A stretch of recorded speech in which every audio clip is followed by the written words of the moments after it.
الحمد لله وكفى وسلام على عباده الذين أما بعد أعوذ بالله من الشيطان الرجيم بسم الله الرحمن الرحيم وأتموا الحج والعمرة لله سبحان ربك رب العزة عما يصفون سلام على المرسلين والحمد لله رب العالمين اللهم صل على سيدنا محمد وعلى آل سيدنا محمد وبارك وسلم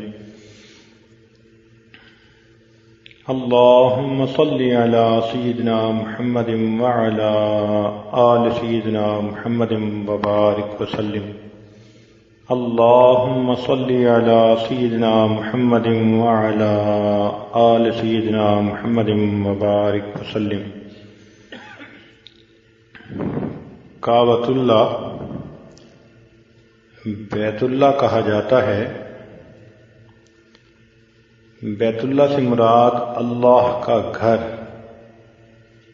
اس کا یہ مطلب نہیں کہ معاذ اللہ کوئی اللہ تعالیٰ اس میں رہتے ہیں، بلکہ اس کا یہ مطلب ہے کہ اللہ رب العزت کی تجلیات ذاتیہ اس جگہ پر وارد ہوتی ہیں۔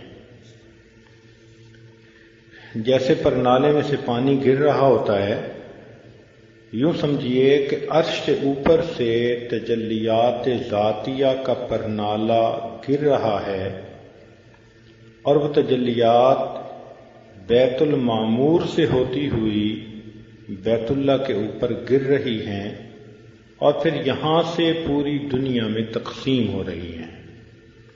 اس لیے بالفرض و تقدیر اگر کوئی شخص بیت اللہ شریف کے اس کمرے کو ہٹا دے تو بھی یہی جگہ بیت اللہ ہوگی، اسی رخ میں نماز پڑھنے کا حکم ہوگا، اور یہ تجلیات اس گھر پر آ کر ختم نہیں ہو جاتی بلکہ اس سے نیچے تحت الثری تک جاتی ہیں۔ اس لیے کوئی آدمی سمندر کے اندر 20 کلومیٹر نیچے بھی چلا جائے تو وہ جو رخ کرے گا تو اس کے سامنے تجلیات کا ستون ہوگا۔ کوئی خلا میں چلا جائے، وہاں بھی اگر وہ سجدہ کرے گا تو اس کے سامنے ان تجلیات کا ستون ہوگا۔ اصل میں وہ تجلیات ہیں جنہوں نے اس جگہ کو بیت اللہ بنا دیا۔ اب اللہ تعالیٰ کے اس گھر کا دیدار کرنے کے لیے ہمارے اکابر بڑے ذوق شوق محبت کے ساتھ سفر کر کے آتے تھے، اور پتہ نہیں کتنی دعائیں مانگتے تھے، کتنی قربانیاں ہوتی تھیں، مشکلات سفر کی ہوتی تھیں، پھر جا کر یہاں پہنچنا نصیب ہوتا تھا۔ کئی تو ایسے تھے کہ ساری زندگی دعائیں مانگتے گزر گئی، تڑپتے گزر گئی، مگر ان کو اس جگہ کا دیدار نصیب نہ ہو سکا، دل میں حسرتیں لے کر چلے گئے۔ اور آج ہم عاجز مسکینوں کو دیکھو کہ باوجود اپنے گناہوں کے رب کریم نے اپنے گھر کے اس راستے کو آسان کر دیا۔ فرق اتنا ہے کہ پہلے راستے کچے ہوتے تھے، مسافر پکے ہوتے تھے، آج راستے پکے ہیں اور مسافر کچے ہیں۔ راستے کچے ہونے کا تو یہ حال کہ پہلے پاکستان سے یا ہندوستان سے جو لوگ سفر کرتے تھے وہ سمندری جہازوں کا سفر کرتے تھے، اور پاکستان سے سعودی عرب پہنچنے میں ان کو 2 مہینے لگ جاتے تھے۔ راستے میں جہاز چل رہا ہوتا اور سمندری طوفان آ جاتا، سیلاب آ جاتا، ہائی ٹائیڈ آ جاتی تو جہاز کو لنگر انداز کر دیا جاتا۔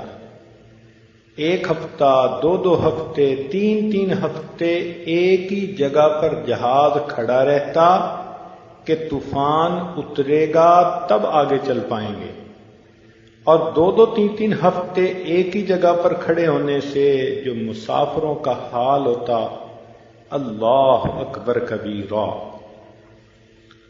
سمندری بیماریاں بھی ان کو لگ جاتی، متلی ہوتی، کسی کو نیند کا مسئلہ، کسی کو کچھ اور مسئلے، اور پھر گرمی اتنی کہ نہ پوچھیں۔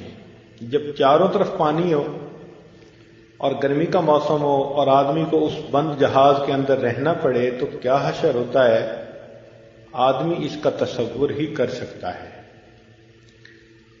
اسی لیے اگر حج کے سفر پہ چلنا ہوتا تھا تو رمضان مبارک سے پہلے سفر شروع ہو جاتا تھا۔ آپ سوچئے کہ رمضان سے پہلے سے چلتے تھے، پھر جا کر حج کے دنوں میں یہاں پہنچ پاتے تھے، اور پھر اتنے مشکل سفر کے بعد جب جدہ آتے تھے تو ہمارے حضرت مرشد عالم رحمۃ اللہ علیہ نے بتایا کہ جہاز کو سمندر میں 3 دن کھڑا کر دیا جاتا تھا تاکہ اگر مسافروں کو کوئی بیماری ہے تو وہیں اس کا علاج کیا جائے۔ 3 دن کے بعد مسافروں کو جدہ کی زمین پر پاؤں رکھنے کی اجازت ملتی تھی۔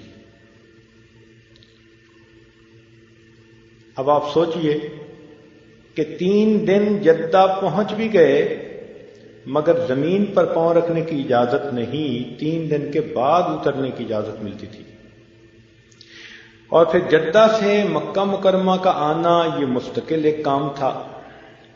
اس وقت یہ سڑکیں تو ہوتی نہیں تھیں، تو پہاڑیاں تھیں، تو پہاڑی کے اوپر چڑھنا اور دوسری طرف سے نیچے اترنا، اور اگر دیکھو تو 50 گز کا سفر سارا ہوتا تھا۔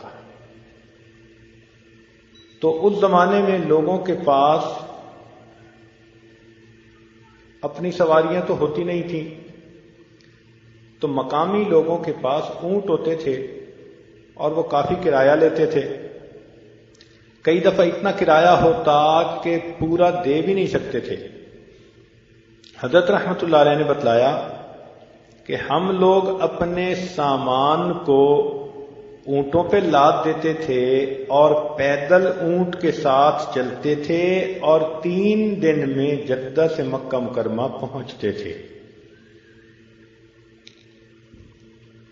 اب سوچئے کہ مکہ مکرمہ پہنچنا ہی کتنا بڑا مرحلہ تھا، اور یہ جو 3 دن ہوتے تھے ان میں راستے میں کوئی پانی نہیں ہوتا تھا، اپنا پانی اپنے ساتھ۔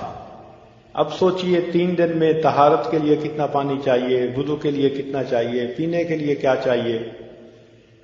یہ پانی بھی ساتھ ہوتا تھا، راستے میں خشک پہاڑیاں، کہیں سایہ نہیں، اور دھوپ میں یہ سارا سفر کرنا ہوتا تھا۔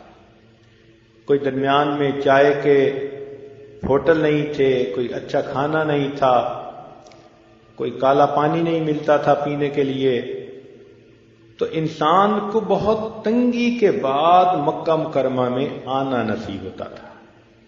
اور یہاں مکہ مکرمہ رہتے ہوئے بھی مجاہدہ ہوتا تھا،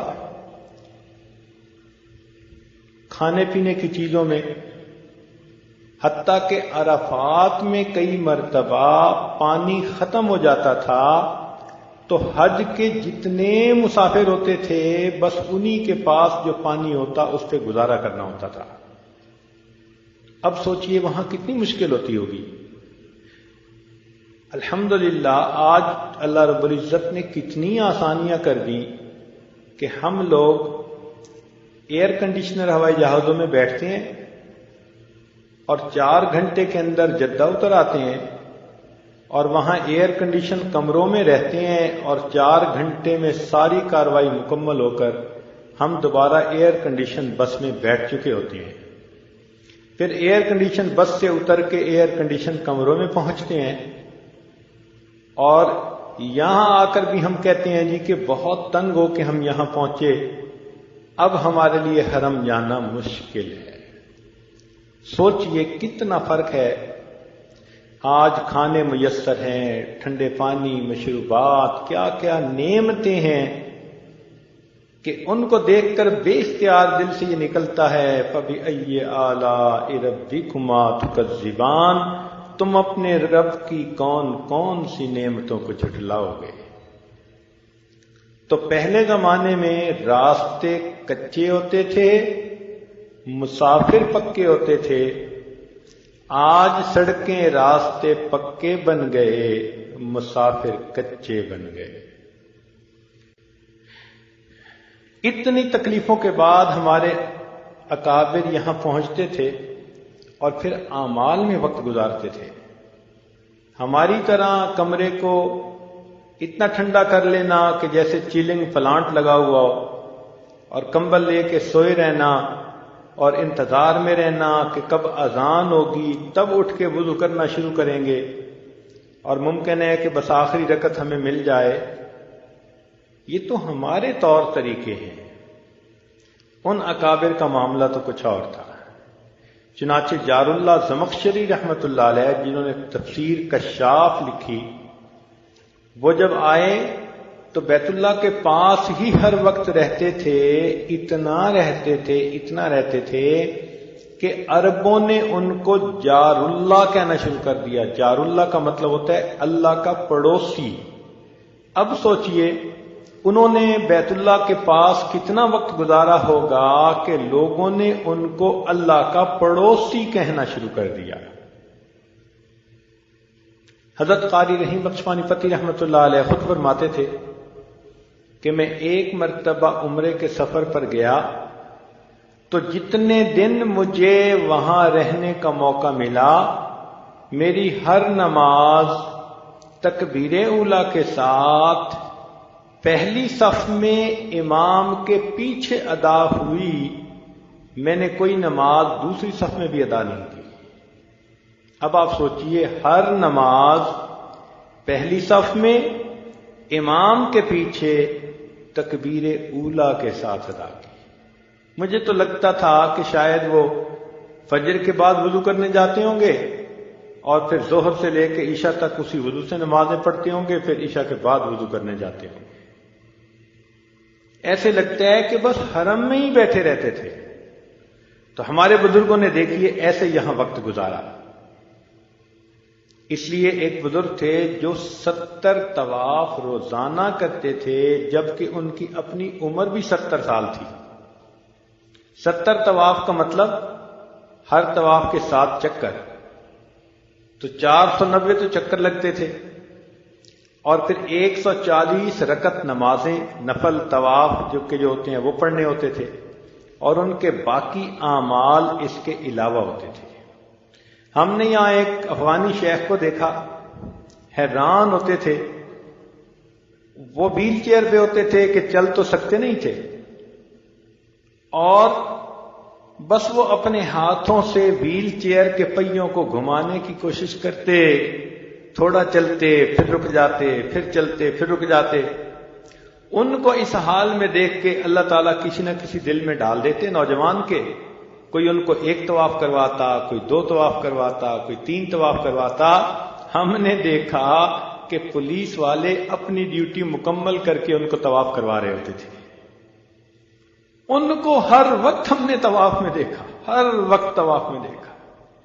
واہ میرے مولا، آپ کے چاہنے والے بھی کیسے کیسے ہیں۔ تو دیکھیے، معذور ہو کر اتنے طواف وہ روزانہ کیا کرتے تھے۔ حضرت مرشد عالم رحمۃ اللہ علیہ نے خود بتلایا، فرمانے لگے کہ ایک مرتبہ میں نے بیت اللہ شریف کے سامنے اس طرح قرآن مجید مکمل کیا کہ ایک آیت کو پڑھتا تھا اور اس آیت کے مناسب جو بھی دعا ہوتی وہ دعا کرتا تھا۔ مثلا بشارت کی آیت ہے تو اللہ سے نعمتیں مانگتا، جنت مانگتا، ڈرانے والی آیت ہے تو دوزخ سے پناہ مانگتا۔ ہر آیت سے متعلقہ میں دعا مانگتا، اور اس طرح ایک ایک آیت پر دعا مانگتے مانگتے میں نے بیت اللہ شریف کے سامنے پورے قرآن مجید کو مکمل پڑھا۔ آج ہم تو ایک قرآن پاک پڑھ ہی نہیں پاتے، وہ ہر آیت پہ دعائیں مانگتے تھے۔ اب سوچئے کہ ہماری زندگی میں اور ان کی زندگیوں میں کتنا فرق ہے۔ تو اس لیے یہ عاجز کر رہا ہے کہ پہلے راستے کچے ہوتے تھے، مسافر پکے ہوتے تھے، آج راستے پکے ہو گئے، مسافر کچے ہو گئے۔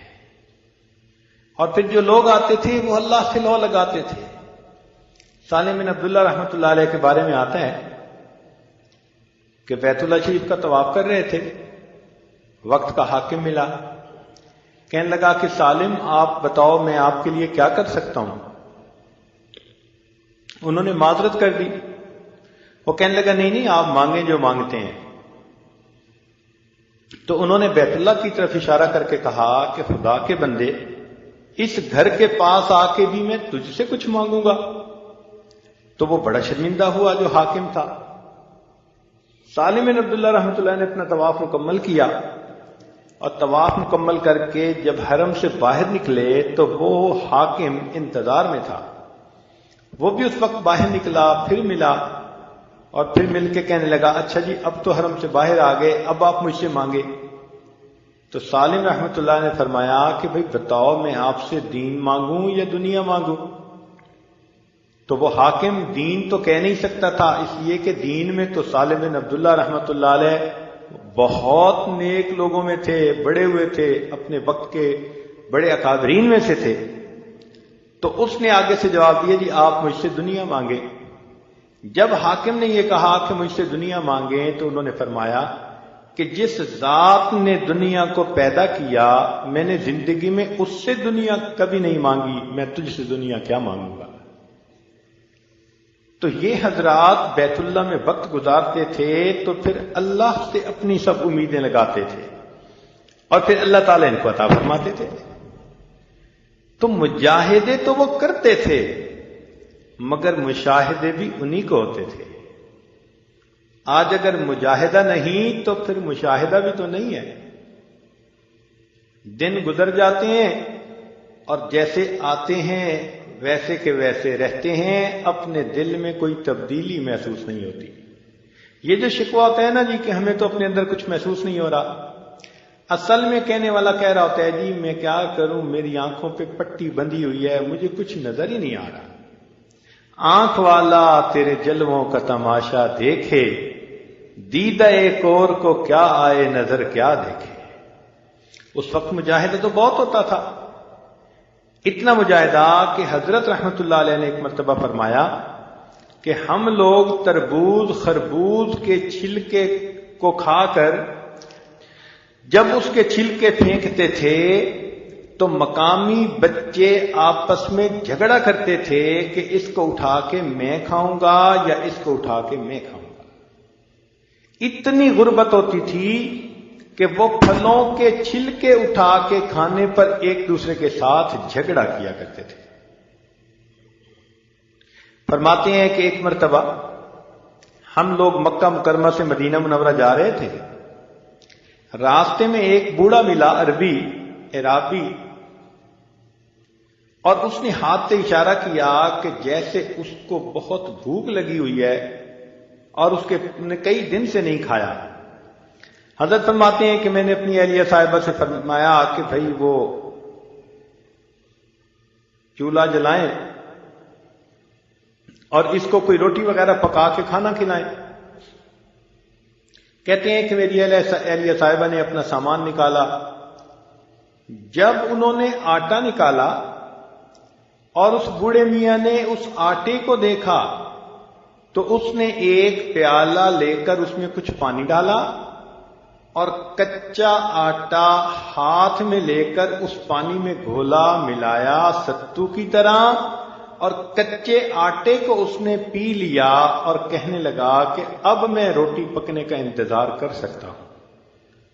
اتنی تو بھوک لگی ہوئی ہوگی نا کہ روٹی پکنے کا انتظار کرنا اس کے لیے مشکل تھا، مگر اس کے باوجود اتنی تکلیفیں اٹھاتے تھے، اور یہ حضرات یہاں رہ کر بیت اللہ کا فیض پاتے تھے۔ چنانچہ ایک مرتبہ حضرت مرشد عالم رحمۃ اللہ علیہ یہاں تشریف لائے تو فرماتے ہیں کہ ایک عربی بچہ تھا، وہ ہمارے خیمے میں آتا اور ہم اسے بچے ہوئے روٹی کھانا وغیرہ دے دیتے، تو جب بار بار وہ آتا اور پیارا پیارا بچہ تھا تو اس سے ہمیں کافی انس ہو گیا، وہ بھی ہم سے مانوس ہو گیا۔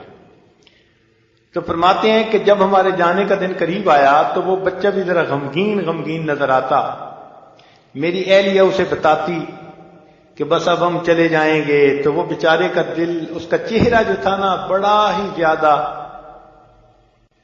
اداس نظر آتا۔ تو فرمانے لگے کہ ایک دن میری اہلیہ نے اس سے کہا کہ اچھا اگر تو ہمارے ساتھ آنا چاہے، ہم تجھے اپنا بیٹا بنا لیتے ہیں، تو ہمارے ساتھ چل، وہاں ہمارے ملک میں تو بجلی کے پنکھے بھی ہیں اور کھانے پینے کی ساری نعمتیں بھی ہیں، ہم تجھے پڑھائیں گے بھی اور پالیں گے بھی اور تجھے اپنے بچوں کی طرح رکھیں گے، اور تجھے ایسی ایسی کھانے پینے کی ہر نعمت وہاں ملے گی۔ تو جب میری اہلیہ نے خوب اچھی طرح اسے ترغیب دے کر بات کی، تو اس بچے نے وہ ساری بات غور سے سنی، اور سننے کے بعد کہنے لگا اچھا یہ بھی ہوگا، یہ بھی ہوگا، یہ بھی ہوگا، یہ سب کچھ وہاں ہوگا۔ تو میری اہلیہ نے کہا ہاں سب کچھ وہاں ہوگا۔ تو اس کے بعد اس نے بیت اللہ کی طرف ہاتھ بڑھایا اور اشارہ کر کے کہنے لگا کہ کیا یہ بھی وہاں ہوگا؟ تو کہنے لگے، یہ سن کر میری اہلیہ کہنے لگی نہیں یہ تو وہاں نہیں ہوگا۔ جیسے ہی اس بچے نے سنا کہ بیت اللہ وہاں نہیں ہوگا، تو وہ کہنے لگا کہ میں وہاں کبھی بھی نہیں جا سکتا، میں بیت اللہ شریف کے نیبرہڈ کو، اس کے پڑوس کو کبھی بھی نہیں چھوڑ سکتا۔ چھوٹے بچے اتنا مجاہدہ کرتے اور پھر بھی ان کو بیت اللہ شریف کے ساتھ ایسی محبت ہوتی تھی۔ اور آج ہماری کیا حالت ہے، کیا کیا نعمتیں ہیں۔ پہلے مکہ مکرمہ سے مدینہ منورہ جانا ہوتا تھا تو 2 ہفتے لگتے تھے جانے میں، 3 ہفتے بھی لگ جاتے تھے۔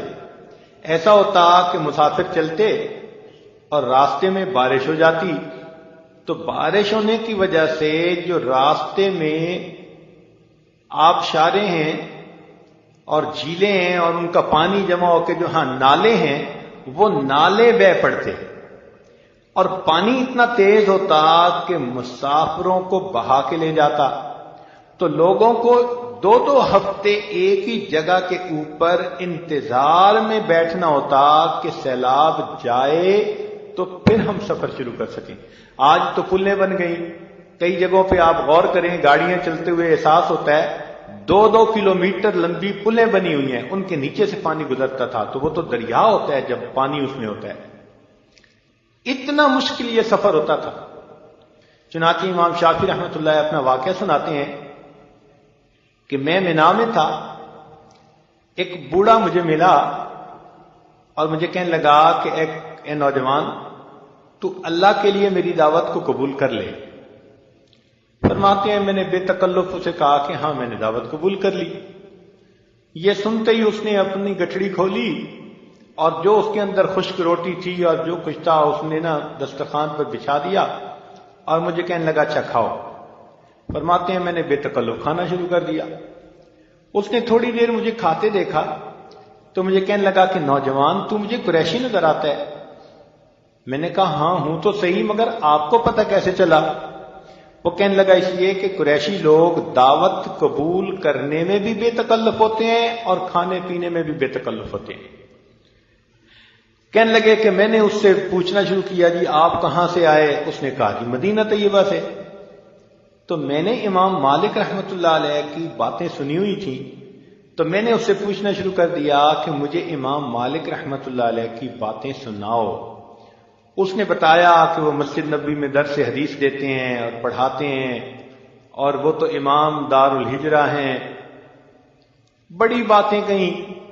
میرے شوق کو دیکھ کر بوڑھے نے کہا کہ اگر تم ان سے ملنا چاہو تو ہمارے پاس ایک اونٹ ہے جس کا سوار واپس نہیں جائے گا، تو ہم آپ کو اس اونٹ پہ بٹھا دیں گے، تم ہمارے ساتھ پہنچ جاؤ گے۔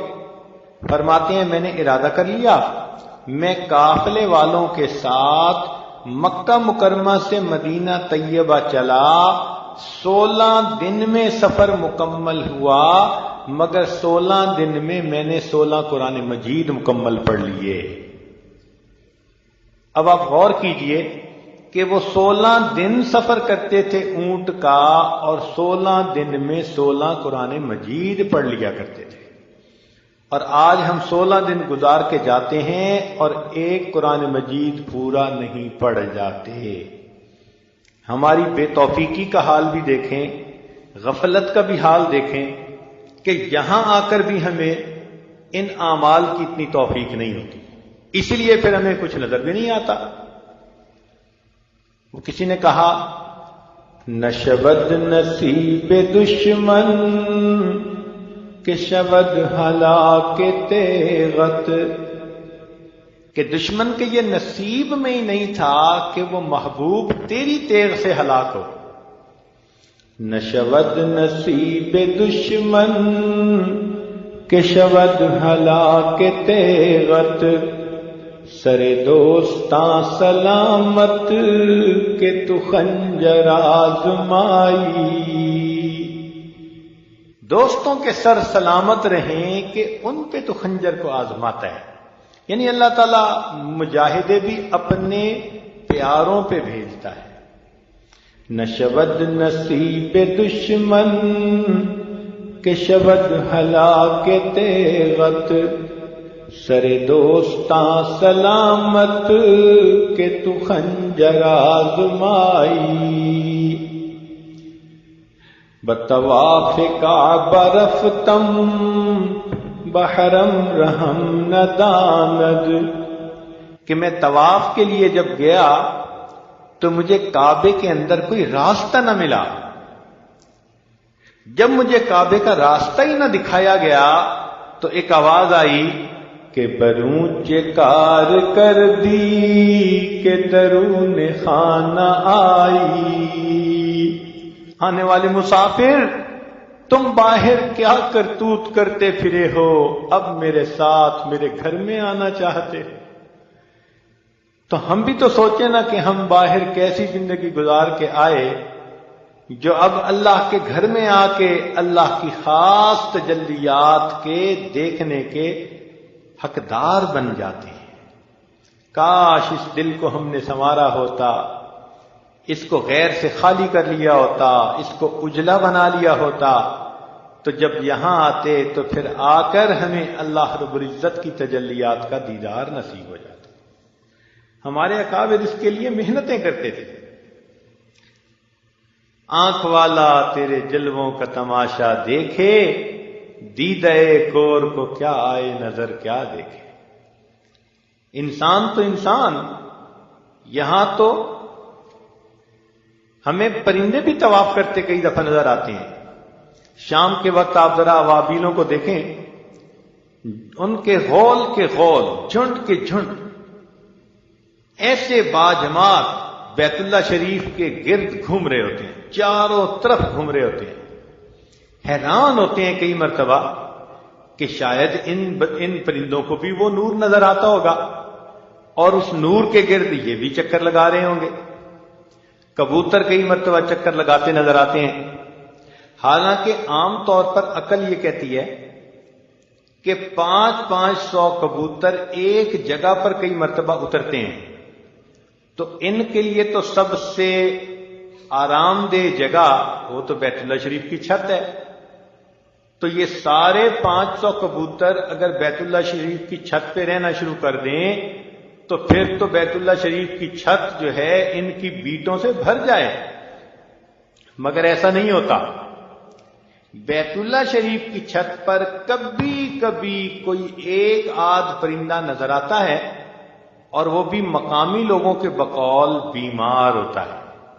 جیسے بیمار آدمی نہانے کے لیے واش روم میں چلا جاتا ہے، پانی کی شاور لے لیتا ہے، یوں لگتا ہے کہ جیسے یہ پرندے بیمار ہوتے ہیں تو یہ بھی نور کی شاور لینے بیت اللہ کی چھت پہ جا کے بیٹھ جاتے ہیں، صحت یاب ہو جاتے ہیں، تو پھر ان کا چکر لگانا شروع کر دیتے ہیں۔ بلکہ مقامی بندوں نے بتایا کہ انہوں نے کئی مرتبہ بلیوں کو طواف کرتے دیکھا۔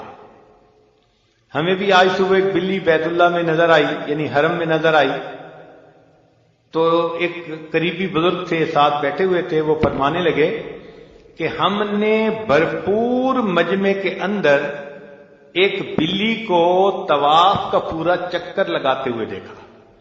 حالانکہ اتنے مجمع میں بلی کا کیا کام، مگر جیسے لوگ چل رہے ہیں بلی بھی ان کے ساتھ چل رہی ہے اور وہ بھی اسی طرح طواف کا چکر لگا رہی ہے۔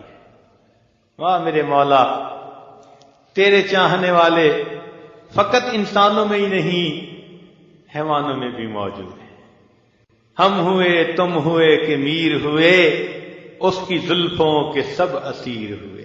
سچی بات کہتا ہوں، دل کی بات کہتا ہوں کہ اس دنیا میں جتنا اللہ رب العزت کو چاہا گیا، جتنا اللہ رب العزت سے محبت کی گئی، جتنا اللہ رب العزت کو تنہائیوں میں پکارا گیا، جتنا اس کے سامنے دامن پھیلائے گئے، جتنا اسے خلوتوں میں یاد کیا گیا، اور جتنا اس کی محبت میں آنسو بہائے گئے، اور جتنا اس کی محبت میں گردنیں کٹوائی گئیں، کوئی اور ہستی جہان میں ایسی نہیں کہ مخلوق نے محبت کسی کو اتنی زیادہ دی ہو۔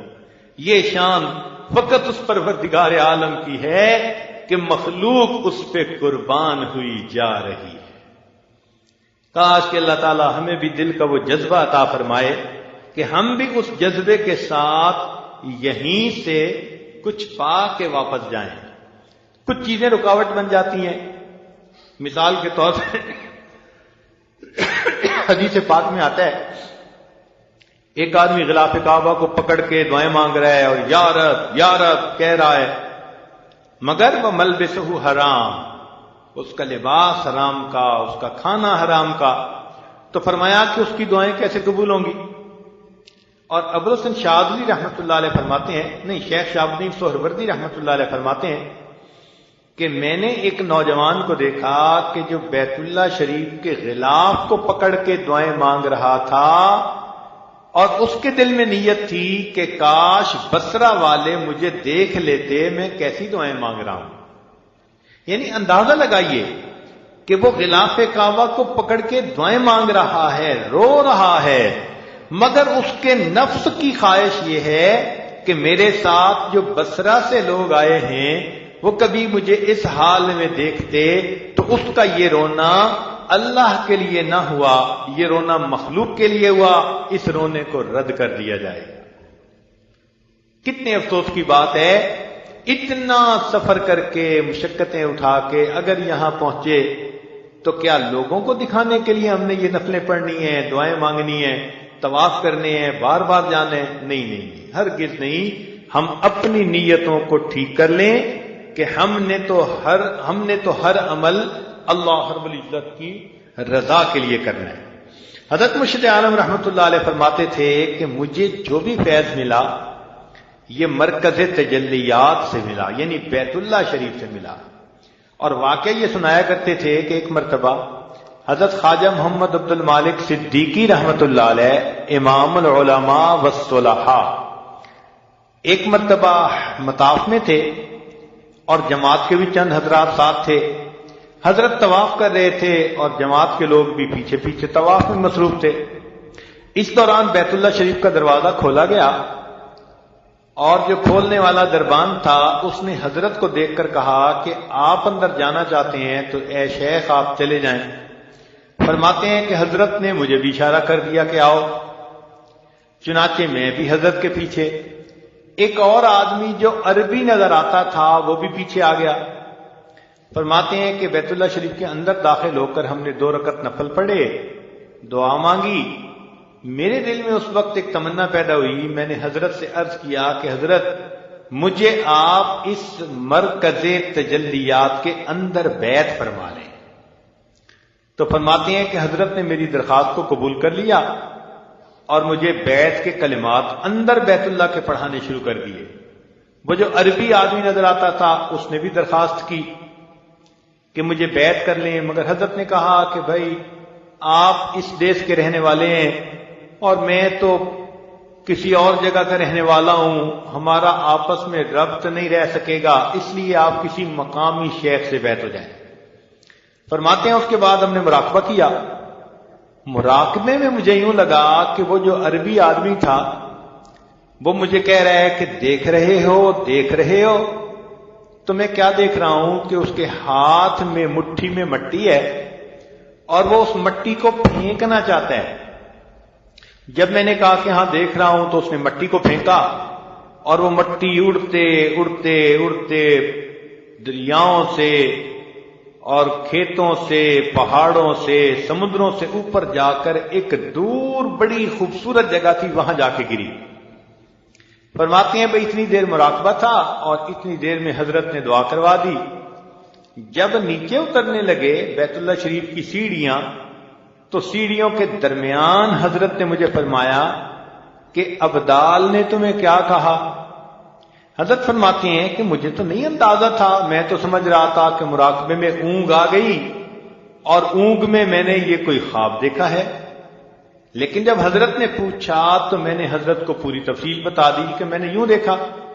حضرت فرمانے لگے کہ وہ جو آدمی بیعت ہونا چاہتا تھا وہ ابدال تھا، اور اس کو بیعت سے انکار جو میں نے کر دیا، تو اب میرا فیض تمہارے ذریعے سے پوری دنیا میں جائے گا، جہاں تک تم نے مٹی کو جاتے دیکھا وہاں تک اللہ تعالیٰ تمہیں پہنچائیں گے۔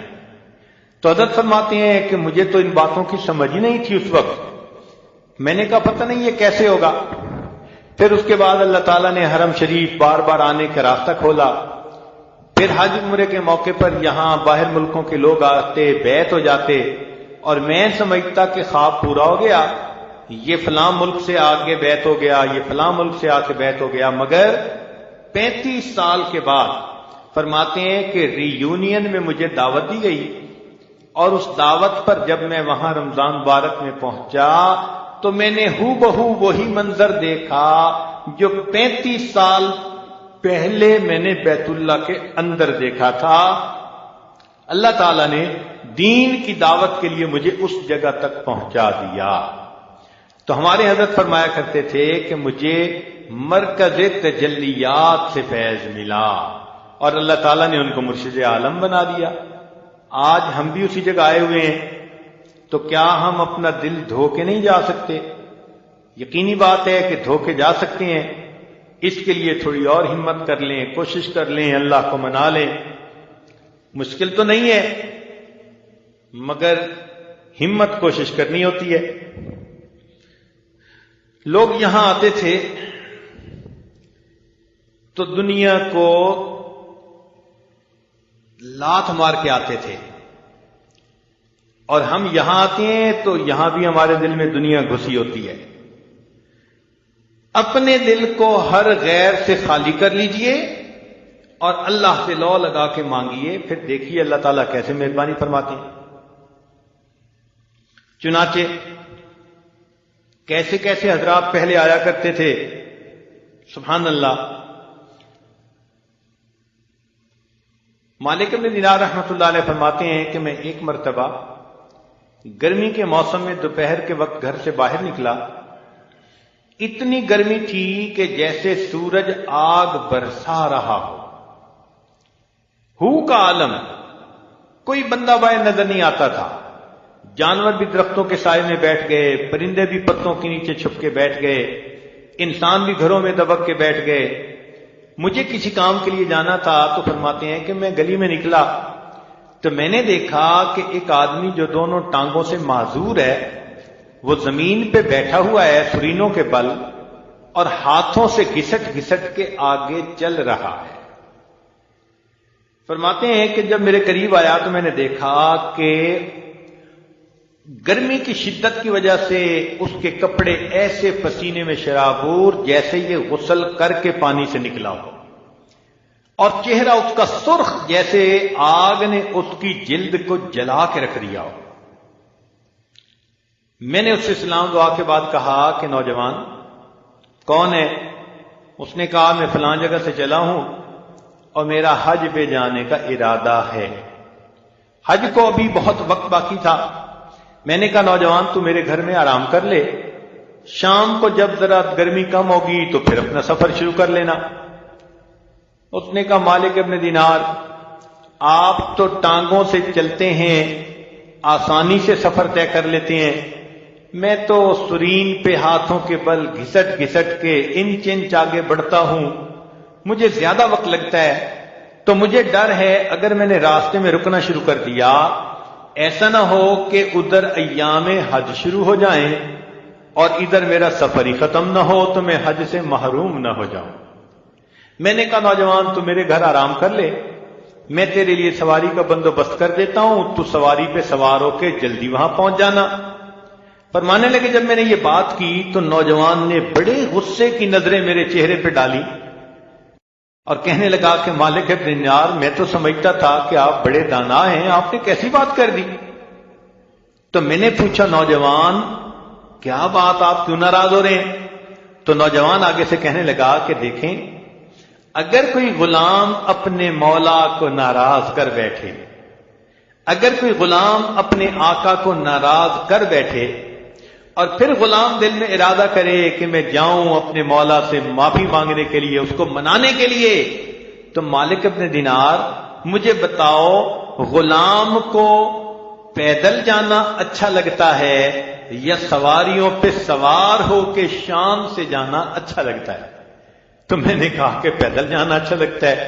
کہنے لگا بس میں بھی گھسٹ کے اپنے رب کے در تک جانا چاہتا ہوں۔ یہ کہہ کے وہ چلا گیا اور اس نے میری پرواہ ہی نہیں کی۔ فرماتے ہیں اللہ کی شان دیکھیے کہ اسی سال مجھے بھی حج بیت اللہ کی سعادت ملی۔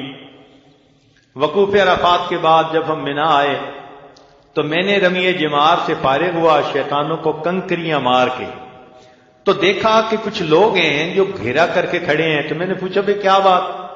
کہنے لگے ایک نوجوان ہے جو اللہ سے دعائیں مانگ رہا ہے اور ہم کھڑے سن رہے ہیں۔ میں نے کہا ذرا مجھے بھی دیکھو بھئی، راستہ دے دو۔ تھوڑا راستہ جو دیا تو میں نے دیکھا وہی نوجوان احرام باندھا ہوا ہے اور ارد گرد سے بے خبر ہے اور اپنے مولا سے اس نے تار جوڑی ہوئی ہے اور اپنے دل کی مناجات اپنے رب کو سنا رہا ہے اور یوں کہہ رہا ہے کہ اے اللہ میں نے تیرے گھر کا طواف بھی کر لیا، اللہ وقوف عرفات بھی کر لیا، اے اللہ میں نے شیطان کو کنکریاں مار کے اپنی بیزاری کا اعلان بھی کر دیا، اللہ اب قربانی کا وقت ہے۔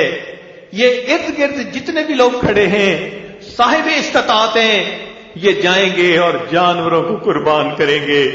اللہ تو جانتا ہے میں فقیر ہوں، میرے جسم پہ کپڑوں کے سوا میرے پاس کچھ بھی نہیں، اے اللہ آج اس موقع پر میں اپنی جان کا نذرانہ آپ کو پیش کرنا چاہتا ہوں، اللہ یہ نذرانہ قبول کر لیجئے۔ یہ کہہ کے اس نوجوان نے کلمہ پڑھا اور اپنی جان آوری کے سپرد کر دی۔ جن کو اللہ رب العزت سے سچی محبت ہوتی ہے وہ آتے ہیں تو ان جگہوں پر ان کی یہ کیفیات ہوتی ہے۔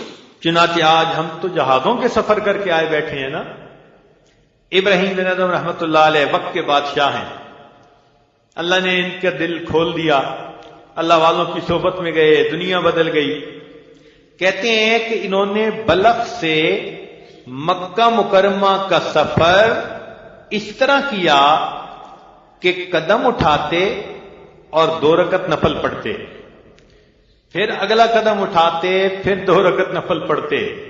2.5 سال لگ گئے اپنے گھر سے بیت اللہ شریف آتے ہوئے، اور یہاں آ کے جب انہوں نے طواف کیا تو مقام ابراہیم پہ نفل پڑھ کے دعا مانگی، اللہ لوگ تو پیدل چل کے تیرے گھر کے دیدار کے لیے آتے ہیں اور میں تو پلکوں کے بل چل کے تیرے گھر کے دیدار کے لیے حاضر ہوا ہوں۔ اب سوچئے نہ ذرا ان کے عمل کو، جس نے ہر قدم پہ 2 رکعت نفل پڑھے ہوں گے، واقعی وہ پلکوں کے بل چل کے اپنے محبوب کا گھر دیکھنے کے لیے آیا، تو پھر ان کی کیفیات پھر کیسی ہوں گی؟ آج ہمیں رات کا بچا ہوا کھانا صبح کھانا پڑ جائے تو ہم تیوریاں بنا لیتے ہیں، بچے ہوئے کھانے شاپر کے اندر بند کرتے کوڑے کرکٹ کے ڈھیر میں ڈال دیتے ہیں۔ ہمارے ناز نفروں کا کیا کہنا، پانی ملتا ہے ہم کہتے ہیں ٹھنڈا پانی نہیں ہے، پانی ملتا ہے تو کہتے ہیں نہیں جی مشروب نہیں ہے، اور پھر توقع کرتے ہیں کہ ان اللہ والوں کی جو کیفیات ہوتی تھی وہ یہاں آ کر ہماری بھی ہونی چاہیے۔ ہمیں چاہیے کہ پھر ہم بھی اسی محبت کے ساتھ یہاں اعمال کریں۔ چنانچہ حسن بصری رحمۃ اللہ علیہ فرماتے ہیں کہ ایک مرتبہ میں بیت اللہ شریف کا طواف کر رہا تھا، توجہ فرمائیے گا، فرماتے ہیں میں نے ایک نوجوان لڑکی کو دیکھا کہ بہت ہی عاشقانہ اشعار پڑھ رہی ہے اور بلند آواز سے جہرن پڑھ رہی ہے، تو مجھے برا لگا کہ نوجوان بچی کو تو ایسے عاشقانہ اشعار نہیں پڑھنے چاہیے، تو میں نے اس کو منع کیا کہ بچی تو جوان العمر نظر آتی ہے، تیرا اس طرح عاشقانہ اشعار پڑھنا ایسے محبت میں بہت ہی گرم گرم جذبے والے جو اشعار ہوتے ہیں وہ تو مناسب نظر نہیں آتا۔ فرماتے ہیں جب میں نے اسے ٹوکا تو وہ میری طرف متوجہ ہو کر کہنے لگی کہ حسن مجھے اتنا بتا دیں، آپ اس بیت کا طواف کر رہے ہیں یا رب البیت کی تجلیات کا طواف کر رہے ہیں؟ جب اس نے مجھ سے یہ سوال پوچھا تو میں نے اس کو جواب دیا کہ اے بچی میں تو اسی بیت کا طواف کر رہا ہوں۔ جب میں نے یہ کہا تو وہ مسکرا کر کہنے لگی کہ اچھا، جن کے دل پتھر ہوتے ہیں وہ پتھر کے گھر کا طواف کرتے ہیں، اور جن کے دل زندہ ہوتے ہیں وہ تو ان تجلیات کا طواف کر رہے ہوتے ہیں۔ کاش اللہ تعالی ہمیں بھی وہی جذبہ عطا فرما دے، اور ہم بھی جانے سے پہلے کچھ یہاں پہ اللہ سے مانگ کے جائیں، کچھ منوا کے جائیں، کچھ مانگ کے جائیں اور کچھ منوا کے جائیں۔ 2 دن رہ گئے، آج بھی کچھ دوست کہہ رہے تھے کہ جی بس اب تو جانے کا وقت قریب آ گیا۔ تو جب انہوں نے کہہ دیا کہ جانے کا وقت قریب آ گیا تو میں اپنے تصور میں سوچ رہا تھا، عشق کو حسن کے انداز سکھا لوں تو چلوں، عشق کو حسن کے انداز سکھا لوں تو چلوں، منظر کعبہ نگاہوں میں بسا لوں تو چلوں، عشق کو حسن کے انداز سکھا لوں تو چلوں، منظر کعبہ نگاہوں میں جما لوں تو چلوں، در کعبہ سے پھر ایک بار لپٹ کر رو لوں، اور کچھ اشک ندامت کے بہا لوں تو چلوں۔ اللہ رب العزت ہمیں اس بقیہ وقت کے اندر جی بھر کر عبادت کرنے کی توفیق عطا فرمائے، اور اللہ تعالی ہمیں مغفرت کے ساتھ، عافیت کے ساتھ، ایمان و ہدایت پر استقامت کے ساتھ اللہ تعالی واپس لوٹائے۔ وآخر دعوانا ان الحمد للہ رب العالمین۔ تھوڑی دیر کے لیے مراقبہ کر لیجیے۔ لا الہ الا اللہ محمد رسول اللہ۔ دعا کر لیجیے۔ سبحان ربی الوہاب، اللہم صلی علی سیدنا محمد وعلی آل سیدنا محمد وبارک وسلم۔ ربنا ظلمنا انفسنا وان لم تغفر لنا وترحمنا لنکونن من الخاسرین۔ اے مالک، ہم آپ کے عاجز مسکین بندے ہیں، ہمارے گناہوں کو معاف فرما، ہماری خطاؤں سے درگزر فرما، ہمارے عیبوں کی پردہ پوشی فرما۔ رب کریم ہمارے گناہوں کو معاف فرما، خطاؤں سے درگزر فرما، جسمانی بیماریوں کو دور فرما، روحانی بیماریوں کو دور فرما۔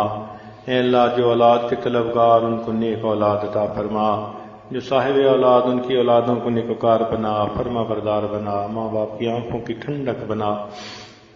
اے اللہ، ہمارے سوئے ہوئے دلوں کو جگا، ہمارے مرے ہوئے دلوں کو زندہ فرما۔